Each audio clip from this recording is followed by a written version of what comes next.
The hammer. That is a terrible nickname. The hammer of Ahmariism. Good to meet you. Nice to meet you. Thanks for coming. So after that profound religious discourse, I'm sorry to take things back to more Let's- profane manners, but first I want to start on something maybe less contentious, which is you're sort of known as a partisan pugilist, but when Professor Van Dyke asked you about neoliberalism, you talked about high interest rates, damage to the family. You sounded quite a lot like a Marxist. You talked about the two-income trap. I assume that that Yeah. phrase originates from a book written by Senator Elizabeth Warren, recently late of the presidential race. Yeah. So I just want to ask, you talk a lot about this, and you talk a lot about war with the left, but when I think of the policy proposals that solve what you talk about, I think of the wealth tax, I think of Cory Booker's baby bonds, I think of mandatory paid family leave. So do you see areas of cooperation with the left, despite your reputation to the contrary? Oh my goodness! Of course, of course.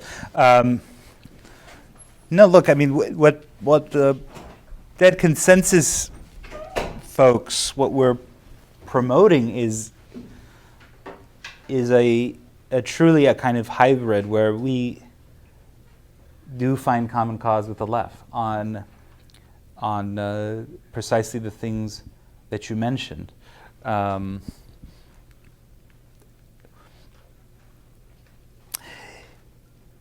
the other hand, I think one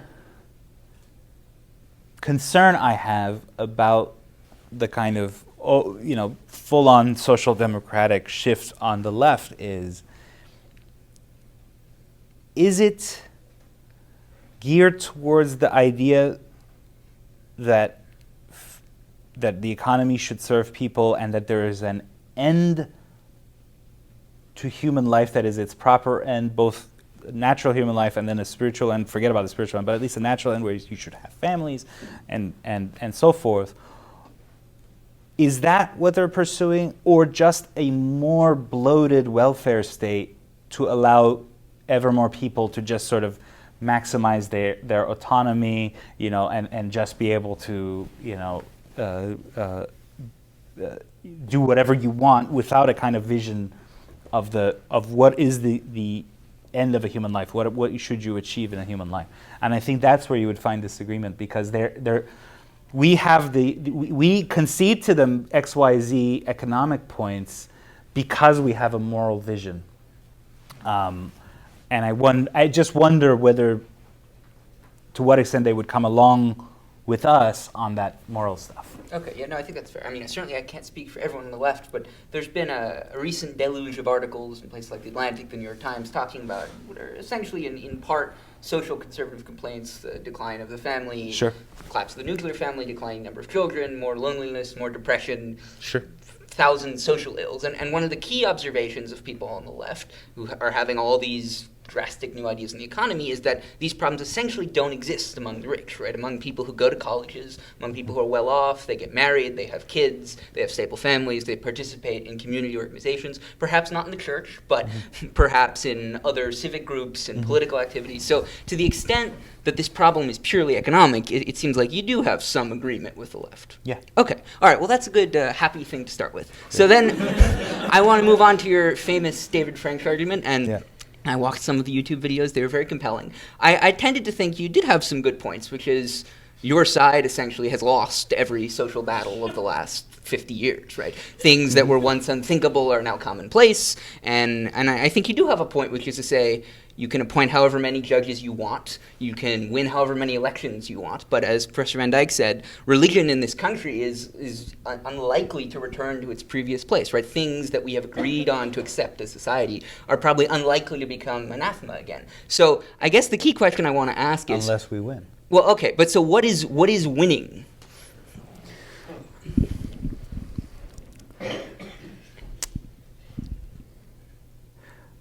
Look, I would say that the problems you listed are problems not just for Catholic conservatives like me, but for all of us, right? I mean, yes, to some extent, we've gotten to the point where our elite can just live in its own enclaves and completely be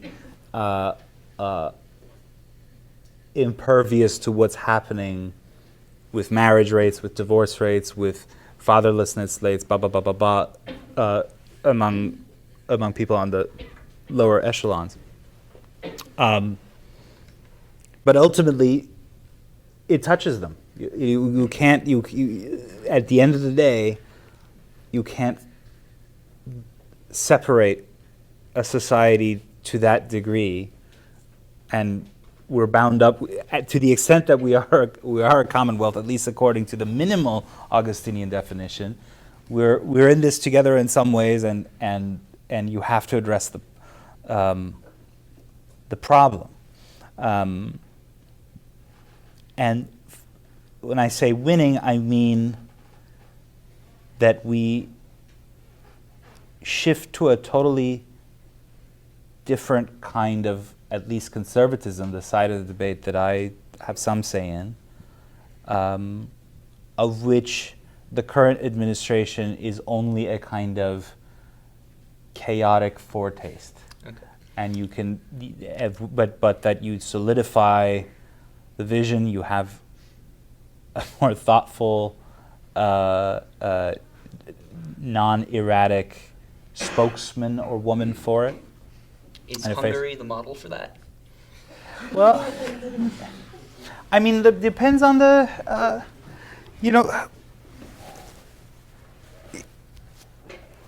Orban would not make the mistakes that Trump makes every day. It's true he doesn't allow his opponents to run in fair elections. I think that's not quite right, because, look, if you win, if you're winning super majorities year after year. Like Hugo Chavez? Well, yeah, but there's no one in jails. No, like that but in there Hungary. are subtler ways of accomplishing the same task. No, but look, there's the idea of Hungary as this crazy repressive state is a fiction. Do I approve of every single step that the Orban government takes? No. But the idea that you have a dictatorship when it's a more popular government than many of the governments that accuse it of being a dictatorship is astonishing, and it's false. Right? If you go to Hungary, you can surf any website you want. You can say whatever you want about the prime minister. And the comparison between Orban and Chavez is factitious. It's ridiculous. I mean, I agree with you. He is not shooting people in the street. But one of the interesting things is there's a parallel here. Last week we had a left-wing YouTuber, and he talked about his love of Chavez, and I think Maduro, though he was subtler about that. Yeah. And I think there is some parallel here, because I agree with you. It's not as bad. I would rather live in Hungary, certainly, than in Venezuela under Maduro. But in Hungary, if you operate a media organization that is critical of the regime, you will find your taxes audited. You will find inspectors finding rats in your premises. You will find these are classic tactics in political science. They happen all over the world. Sounds like what the IRS did to Tea Party groups in 2010-11, huh? I think that is a highly contentious statement. But in any case, conservative media organizations, Fox News, right, Yeah. operates openly as a conservative outlet and did so under Obama, and maybe he criticized it once or twice. In Hungary, all major media conglomerates are owned by friends of the regime, by allies of Orban. There is no large-scale independent media. Sure, there's bloggers, there's social media. You can go to a cafe and denounce Orban all you want. But you cannot operate the same kind of organized, large-scale political organization in media, in civil society, that is needed to wage an effective opposition. And so I agree with you. He has a high approval rating. So does Vladimir Putin. So did any number of leaders, and I agree, dictator might be a strong term, but who tilt the playing field. And, I agree. Yeah, he tilts the playing field, yeah. But Hungary is over there. But why it matters to this is when you had your debate with David French, one of the things he said to you that I thought was a really interesting point is he said, if you change this sort of viewpoint neutrality in the public square, you open yourself up essentially to reprisals. And I agree, there have been some cases where Democrats have adopted some of the illiberal or whatever norm-damaging rhetoric of Trump. I don't think it's that frequent, but I think it's a trend that might be growing. You saw Chuck Schumer's comments the other day. But the solution to that, and you didn't give this answer, but I don't think you answered it, at least in my view, in a different way either, is to say, well, if the other side doesn't get back in power, we don't have to worry about that. So Viktor Orban has violated any number of norms. but you can't really tell a Hungarian conservative, oh, what happens when the opposition returns to power, because it's just not going to happen in the current political order. So is, on some level, a premise of your argument against this viewpoint neutral liberal order that you're just going to keep the other side out of power?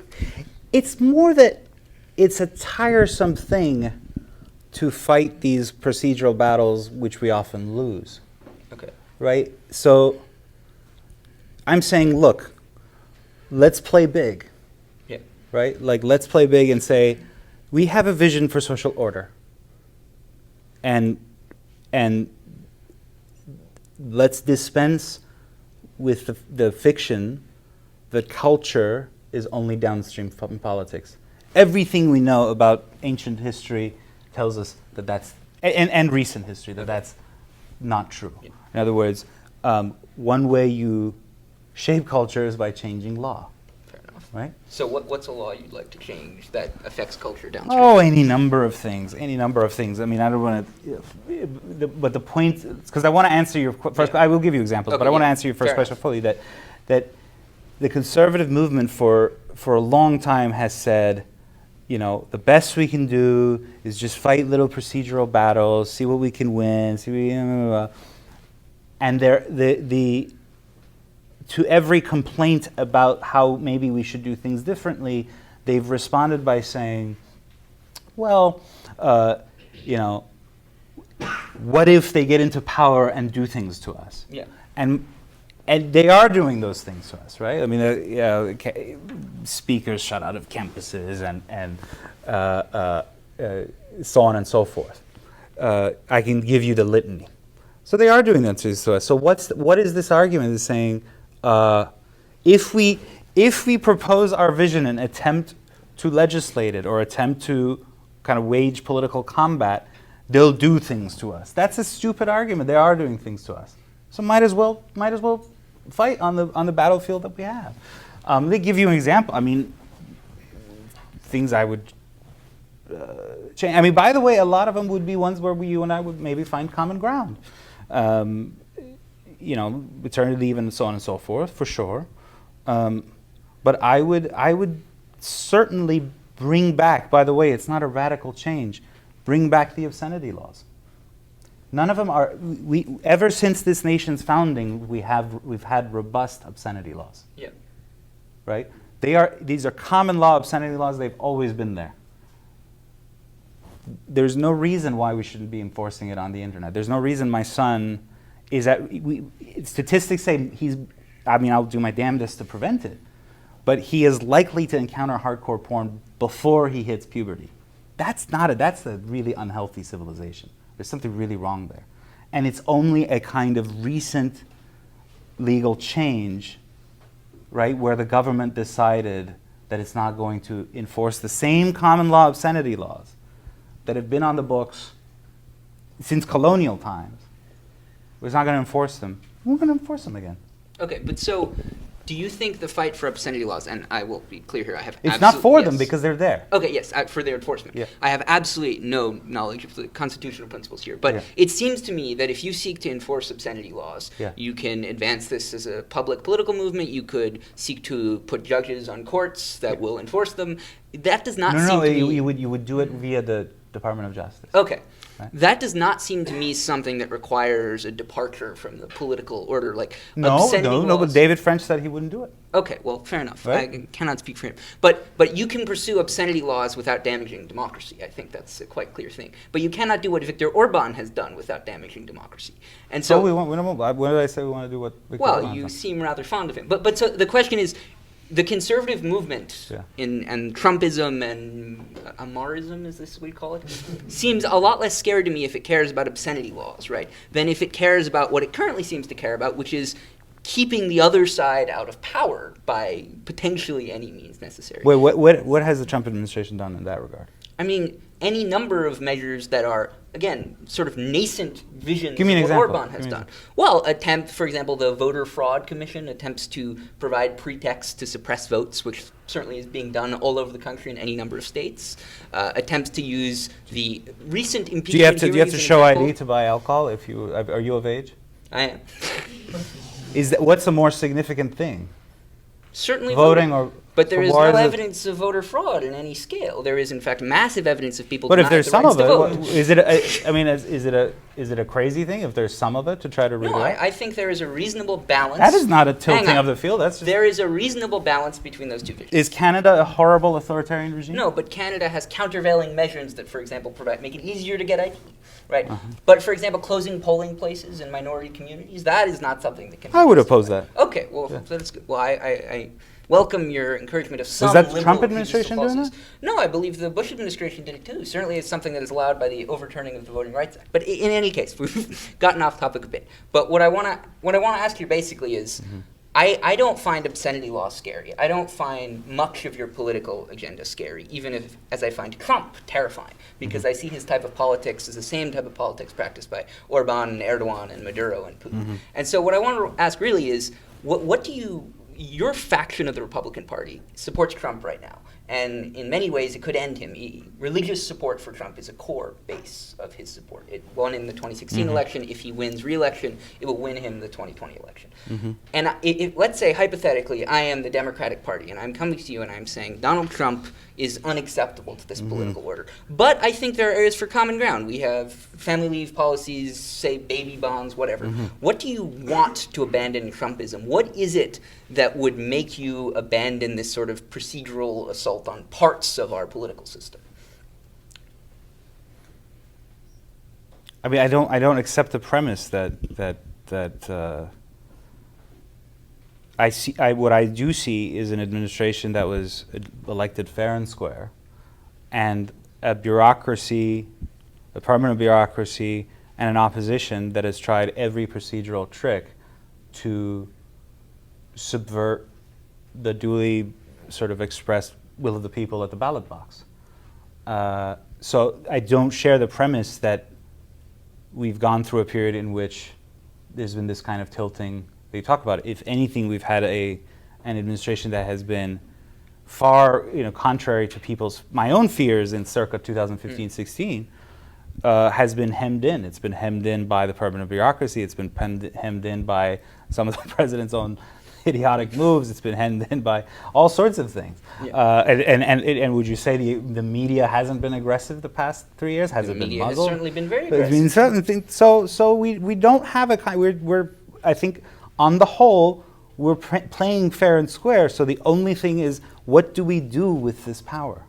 I think Trump's going to get reelected. So what are you going to do with that, right? And what you want to do is obscenity laws? Well, that's a huge thing. Okay. That touches a lot of people.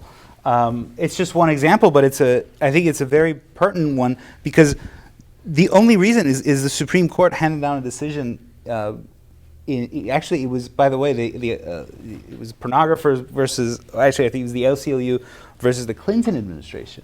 And the Supreme Court in the 90s said the reason that you can't press various kinds of obscenity charges against pornographers on the internet is that whatever Communications Decency Act or whatever it is a law that was meant for widely sort of available broadcast media. And the internet is not something that's going to be like that. It was seen as a niche medium. It's been 20 years later, who watches TV anymore? Everyone's on their phone on the internet. So the one plank of sort of anti-obscenity was dropped for this foolish reason. And yet even, the Trump administration hasn't quite responded to calls yet. So we'll see what the next sort of 5 years will bring. Okay. All right, I'll ask one or two more and then we'll open to the audience. So I guess just a follow-up there is, and again, I've said this, I find what you say not particularly threatening to American democracy. But when you see Donald Trump, you find him talking, and you mentioned the bureaucratic assault against him, whatever, and this is also rhetoric that is shockingly common to Erdogan, to Putin, to Chavez, right? The same patterns. Maybe there are some bureaucrats opposed to the incumbent. The incumbent is... Yeah, there are FBI agents texting each other saying, we got to take him down, and the other one's saying, we will. And there are FBI agents leaking information hostile to his political opponents. It's a complicated world. But when I see him talk like that, right, and I agree there are all kinds of arguments you can make there, but quite aside from that, right, I find it's usually best when assessing these things to err on the side of questioning a potential authoritarian, because it is very clear that he talks like all these populist leaders we've talked to. And so I just wonder, what is it, you talk about Orban as the better version of Trump. And I think in one part of that because he tweets less and is less incoherent. And certainly, certainly I appreciate that. And we've talked about the coronavirus outbreak. I would like someone competent running my country at this point too. But what I just wonder, when you look at Orban, or you look at Kaczynski in Poland, what is it about them that you think is better? Do you think they're more religious? Certainly the religiosity in these countries is shockingly low. There's really no evidence it's increased. They've marginally increased the birth rate. What is it that you find appealing about them? I mean, certainly the religiosity, of course. And by the way, turning around fertility rates and birth rates is not something you can do that easily. I agree. I mean, the best you can do is marginal. We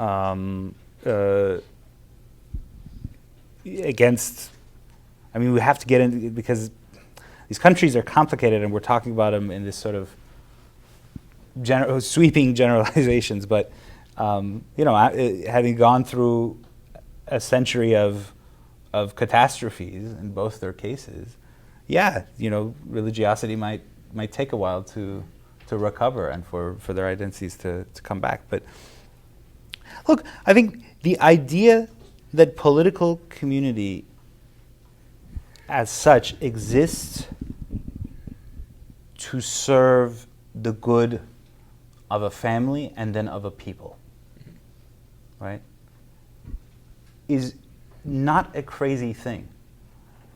In so many ways, these governments that you're so worried about, a lot of their policies would have been normal Christian democracy in the 1950s, 60s, 70s, before Christian democracy, more or less. Yeah, their social policies, their economic policies. Yeah, there's just Christian Democrats in some ways. The problem is how they got there. They won overwhelmingly, dude. Yes. Overwhelmingly, over and over again. I mean, and the more the liberals sort of attempt to use underhanded procedures to undo these governments, the more popular they get. Do you think it's an underhanded procedure to operate critical of the regime? I'll give you an underhanded example. It's that literally I was in a meeting in a room in London with essentially Polish liberals and liberal friends of Poland, a month after the Law and Justice Party had won the election. They went around the room and people are saying, "Well, we've got to ask the EU to impose sanctions." For what? Because people voted the wrong way? I believe for purging judges from the judiciary. Which were holdovers that the previous government had rejiggered the laws, right? It had stuffed the courts and Law and Justice undid it, right? So, but the whole idea of as soon as there is an election, we will not work within the sort of frame of democracy. We will immediately seek to sanction you at Brussels. We will immediately seek to, essentially wield bureaucratic power against you. That's bad for liberals. It says you can't win, right? You say you don't have confidence that your message will win with people, and that's not if I were a liberal, I wouldn't want that. I would try to say I have a vision. For wherever polity you're thinking about, you say, I have vision and I'm going to win with that. What arguments have the other side on all these debates have put forward as a sort of vision of what society should be? Increasingly, you can't find one, right? Other than sort of these sort of cultural, ever more niche, 57 different genders, blah, blah, blah, which doesn't answer people's needs. It doesn't answer bread and butter issues with people, jobs and labor rights and so on and so forth. It doesn't answer. So it's become an ever more niche ideology of the elite, which seeks to win even when it fails at the ballot box. Well, I'm saying as a man of the right, I'm asking the left to say, go win at the ballot box. In this sense, Bernie is very admirable. You notice Bernie is not, again, he's not my man, believe me, he's not my guy, but he's just like, I have a vision for this country. Yeah. I have an idea of where this country should go, and I'll solve your problems. That would be more dangerous, I think, to Trump than the erosion of norms. Okay, but hang on. Saying the erosion of norms is politically ineffective is a perfectly fine argument. Bernie Sanders makes it all the time, right, as do his supporters. Yeah. But for example, the opposition in Hungary and Poland, which does talk a lot about norms, also talks about raiding the public treasury and massive corruption, incompetence, etc. But quite aside of that for a second, I think, and this will be my final question, I want to leave it open to everyone in the audience, but is one of the things that you talk about with David French, and where I think you sort of have a point, is that conservatives, social conservatives, especially in the pre-Trump era, the pre-populist era, really weren't winning very much at anything, right? You've talked about all these things that were once considered outside the mainstream that are now normalized. I know you're fond of talking about what happens at libraries. So my question is this. I don't think you can win in our current political order. Not just demographics, the poll numbers are stacked so massively against you. The decline of Christianity is so massive, and this is due to macroeconomic forces. The country is richer, the country is more individualistic. Maybe Marx was right, maybe the sacred has been destroyed by capitalism. So my question, and I think a lot of why I find you and others find your vision a little concerning, is if you want to bring back these old moral orders or obscenity laws or whatever you want to call them, I don't find those things intrinsically dangerous, because certainly America 50 years ago had all kinds of things that are now no longer acceptable, and America, at least after civil rights, was a democracy. Yeah. The question is just, if the vast majority of Americans disagree with you on many of these issues, and they do, A, how can you win, and B, are you willing to accept the loss? Because that is the most fundamental principle of democracy. Of course you will accept the loss if it comes, but at least you should, first of all, try.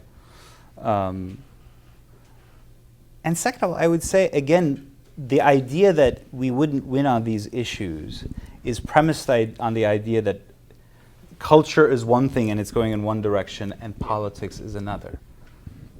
Now, politics, the law, deeply shapes culture. You would be surprised if a political order changes, how quickly people will also change their minds. And they will forget that they held the contrary position 2 days ago. What's an example of this? What's that? What's an example of that? Well, I mean, and it's a very good example, but it's actually the victory of the civil rights movement. The legal and political victory of the civil rights movement has, in many ways, and thank God for this, has made racism culturally utterly unacceptable. But we didn't say, well, let's change all the Southerners' minds one by one. We might change. We just said its time has come. It's 100 years too late after the Emancipation Proclamation, and the legal change led to a cultural change. Or think about it. Actually, gay rights. Yeah, no, it's true. It went from public opinion has been shocking in this direction. But it changed in response to political change, in response to judicial fiat, really. But whatever. Political change. Okay. Right? Well, I appreciate your endorsement of this progress. Well, no, that's what I'm saying. And so and I don't endorse the outcome. Okay, yeah. But the process, I don't endorse the outcome. That's a very what was that? I don't understand what you're trying to get at. No. Well, so what I'm saying is all these changes. No, but the point was that the legal change changed people's minds. But all these changes, civil rights, gay marriage, first of all, they've tended towards more liberalism, towards the expansion of individual rights. And second of all, they've tended sort of, I don't know what the opposite of against the grain is, but towards the flow of public opinion, right? You saw civil rights becoming more popular over time. Before the civil rights movement, you see gay marriage, which had been a political weight on the Democratic Party for quite some time. You see the defense of marriage law, et cetera, already shifting. So you see essentially, and the argument of gay marriage opponents was, let us lose at the ballot box and not at the courts, because they saw where the wind was blowing. These were all changes that essentially ratified shifts in public opinion. If you seek, for example, to reimpose or reintroduce, I should say. I get your point. All I'm saying is it is imaginable to also imagine the reverse. Okay, but it seems like they're all happening sort of with the grain of public opinion. Yeah, well, we'll see. And people can be fickle. Okay, we'll see. All right, well, I appreciate that. Thank you for talking to me. Yeah, see you there. And we'll open it up to you.